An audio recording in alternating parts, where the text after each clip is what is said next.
Soal aturan azan sekarang. oh iya itu kemarin kita sudah terbitkan surat edaran pengaturan. Kita tidak melarang masjid musola menggunakan toa, tidak. Silahkan, karena kita tahu itu bagian dari syiar agama Islam, ya. Tetapi ini harus diatur, tentu saja. Diatur bagaimana volume speakernya, gitu. Toanya itu nggak boleh kenceng-kenceng, 100 desibel maksimal. Diatur bagaimana kapan mereka bisa mulai menggunakan speaker itu sebelum adzan dan setelah adzan, bagaimana menggunakan speaker di dalam dan seterusnya. Tidak ada pelarangan. Ini aturan ini dibuat semata-mata hanya untuk membuat masyarakat kita semakin harus. Bukan bandingkan azan dengan gonggongan anjing. Begini klarifikasi Kemenak soal ucapan kontroversi Menak Yakut. Kementerian Agama mengklarifikasi soal Menteri Agama Yakut Khalil Qaumas yang mengeluarkan pernyataan kontroversial karena dianggap telah menganalogikan suara azan dengan gonggongan anjing.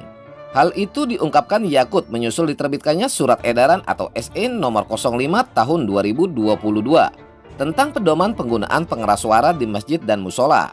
Terkait hal itu, Pelaksana Tugas Kepala Biro Humas, Data, dan Informasi Kemenak Thobib Al-Asyar mengklaim jika pernyataan Menak Yakut bukan untuk membanding-bandingkan suara azan dengan gonggongan anjing. Dia pun menyayangkan ramainya pemberitaan soal Yakut membandingkan dua hal tersebut. Menak sama sekali tidak membandingkan suara azan dengan suara anjing. Tapi Menak sedang mencontohkan tentang pentingnya pengaturan kebisingan pengeras suara, ujar Thobib di Jakarta pada Kamis 24 Februari 2022. Dia menjelaskan kronologi pernyataan Yakut yang kini memicu kontroversi. Menurutnya ditanya wartawan tentang SE tentang pedoman penggunaan toa masjid.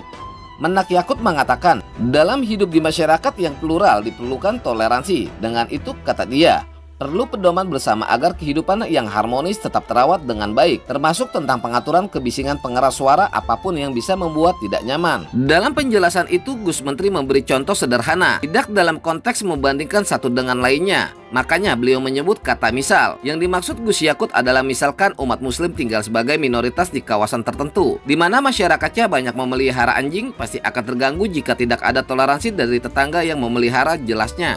Thobib menuturkan bahwa Yakut mencontohkan suara yang terlalu keras dan muncul secara bersamaan dapat menimbulkan kebisingan dan mengganggu masyarakat sekitar. Sehingga menurutnya diperlukan pedoman penggunaan pengeras suara untuk menjaga keharmonisan di masyarakat. Jadi Menak mencontohkan suara yang terlalu keras apalagi muncul secara bersamaan, justru bisa menimbulkan kebisingan dan dapat mengganggu masyarakat sekitar. Karena itu perlu ada pedoman pengguna pengeras suara, perlu ada toleransi agar keharmonisan dalam bermasyarakat dapat terjaga, kata dia. Jadi dengan adanya pedoman pengguna pengeras suara ini, umat muslim yang mayoritas justru menunjukkan toleransi kepada yang lain, sehingga keharmonisan dapat bermasyarakat dapat terjaga imbuhnya. Lebih lanjut, Thobib mengatakan Yakut tidak melarang masjid dan musola menggunakan pengeras suara saat azan, sebab itu memang bagian dari syiar agama Islam. Edaran yang Yakut terbitkan, kata Thobib, hanya mengatur antara lain terkait volume suara agar maksimal 100 dB atau desibel.